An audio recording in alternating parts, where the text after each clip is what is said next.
I'm afraid that today, one of the greatest challenges that we face is what is happening on the ground as we speak.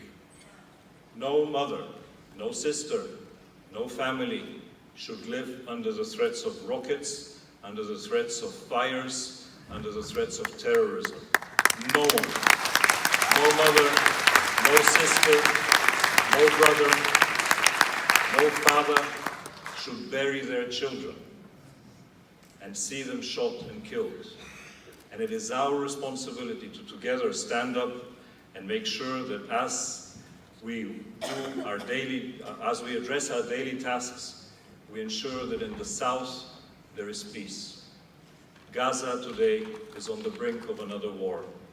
And I'm very proud to say that our efforts for the last 3 months, working together with both the Israeli government, the Palestinians, the Egyptians, and everyone in the region has showed us that we can, if we work together, step back from war. That we can prevent the senseless bloodshed that will only bring tears and agony and increase the hatred among people. And to do that, we need to focus on what is most important. People need to see improvements in their lives. They need to see security, they need to see safety, but most important of all, and I go back to this topic from the beginning, is we need to see dignity.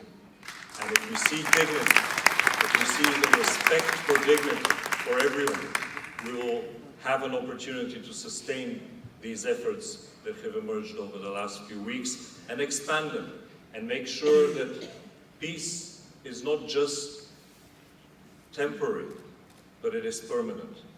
And it is between Israelis and Palestinians, between Jews and Arabs, between Christians and Muslims, between everyone in the Middle East who so desperately needs to do it.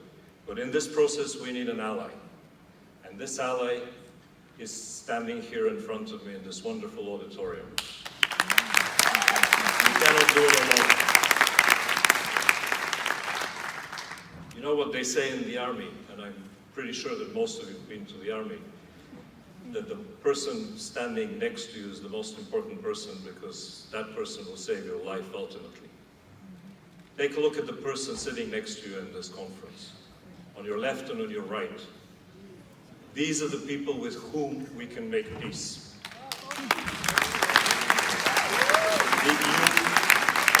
No one can do it alone. But yes, we can do it together.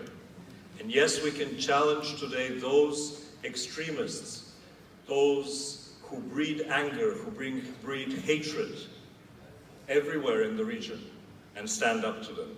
And support the moderate forces that want to see sustainable solutions to the situation that we have today. I'm very proud that every month when I go to the Security Council, increasingly I'm not talking only about those who want to destroy the situation on the ground or who want to anger people or who want to bring us to war. But increasingly I'm focusing on efforts like your efforts, civil society efforts of women's groups and NGOs and youth groups who are trying to bring art, IT technologies, activism to the cause of supporting peace, because we need to tell the world that you are here and that you're standing together in support of these efforts. It is not just for us to talk about those who want to destroy peace, we have to talk about those who want to save peace. And I'm very, very happy that the United Nations today is doing much more in this direction than ever in any point in the past. We have to remove the blockages to peace, the obstacles to peace. We have to bring down the walls that divide us. We have to make sure that we create the conditions that allow for the politicians to make the deals that are possible to find a solution, a sustainable solution to the problems of this part of the world. And our job, together, yours and ours, is to make sure that we create those conditions. And one of the most important tasks ahead of us is to make sure that we reduce the language of hatred. We cannot live in an environment in which the language of hatred breeds more and more. We reduce violence, because under the constant threat of violence and war, we cannot achieve sustainable peace. We support efforts to uphold the dignity of human beings and recognize that each person, each nation, each religion have to be supported and have to be strengthened.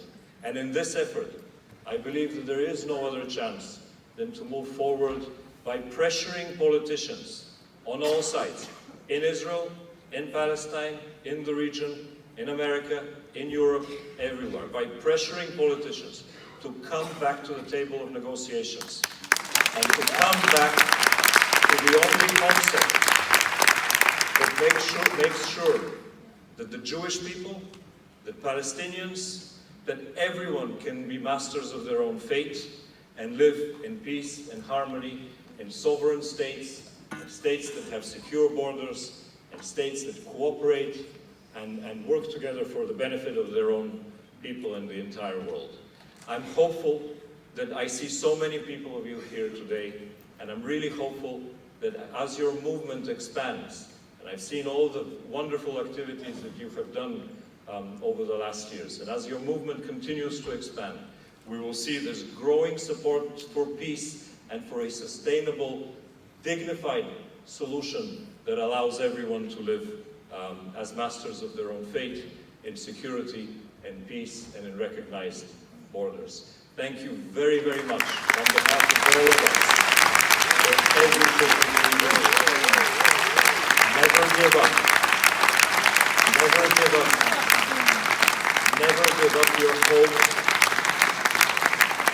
your enthusiasm, your willingness to stand up and support the efforts of those who want to achieve peace. Never, ever give up. Thank you.